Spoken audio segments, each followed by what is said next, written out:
办法来加强着咱的功力，加强着咱的功力。咱要逢凶化吉，易难成祥。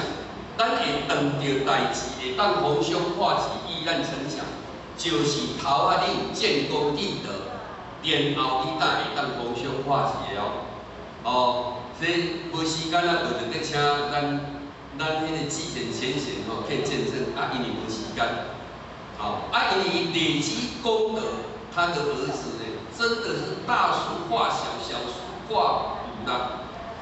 因为时间上不容许的，或许的他歹势以后有机会咱去甲咱做见证。